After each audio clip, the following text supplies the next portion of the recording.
If you've been searching for the quintessential holiday cookie that comes together in a snap and is ultra delicious, you're gonna love my Russian tea cake recipe. These little cookies need no chill time, but they melt in your mouth and are full of tons of crunchy nuts.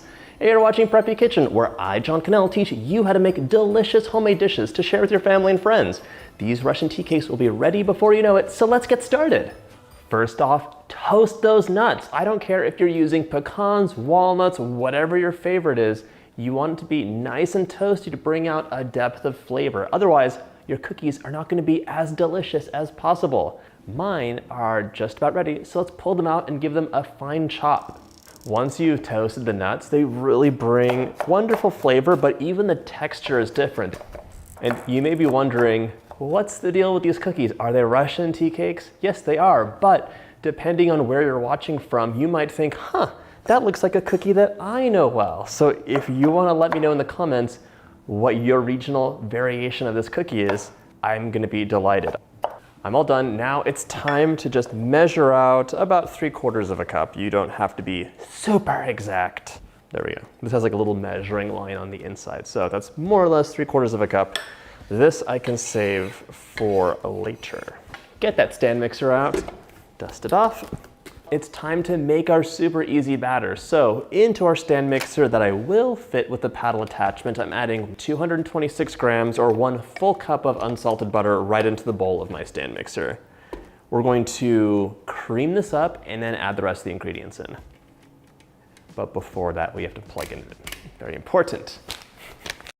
Now, cream it up. Okay, that butter is all creamed up, but now let's scrape the bowl down because it looks like a giant butter storm happened in here. We're gonna add in 1/4 teaspoon of salt, tap, tap, tap, and 2 teaspoons of vanilla. In you go. Right now it's time for 3/4 of a cup of powdered sugar. That's about 80 grams, so just dump that in. And we're gonna mix that in, and yes, you will scrape that bowl down. Scrape that bowl down right now so nothing else flies away. Oh my gosh, as soon as Halloween is over, it is Christmas Central where I live, including this house. The wreaths are going up, the lights are up, and like, everything is just holidays on steroids. I don't know what to say, but like when it's really cold and snowy outside, you want like the cozy lights, the glow, and just that ambiance of like Christmas time. I love it. We're gonna mix this for a minute or two until it's nice and light and fluffy, but just really like incorporate that sugar super well.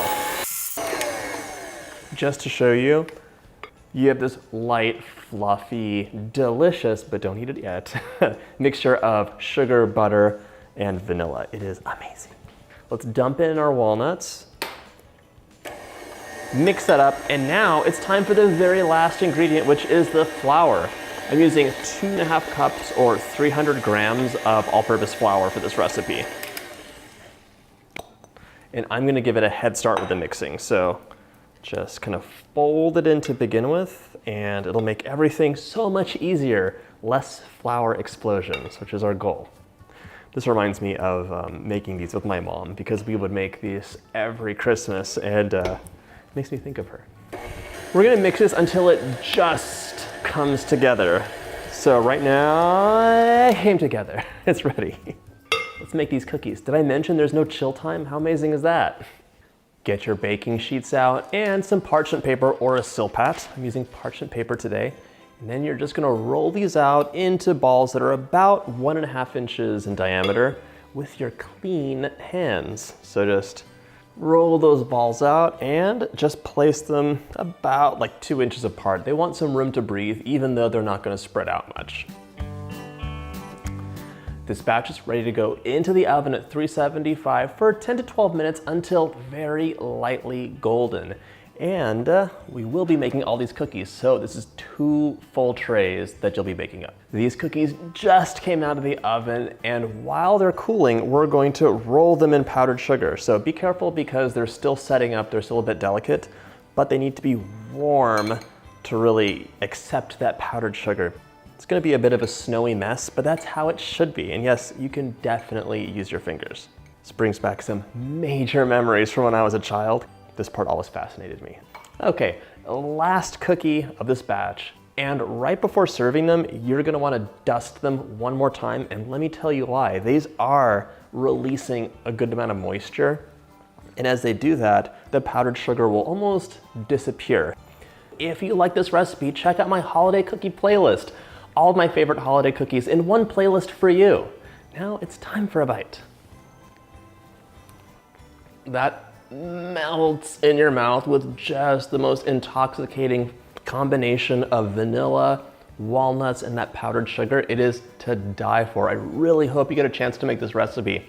If you like my videos, hit that like button and subscribe, and I'll see you in the next holiday cookie video.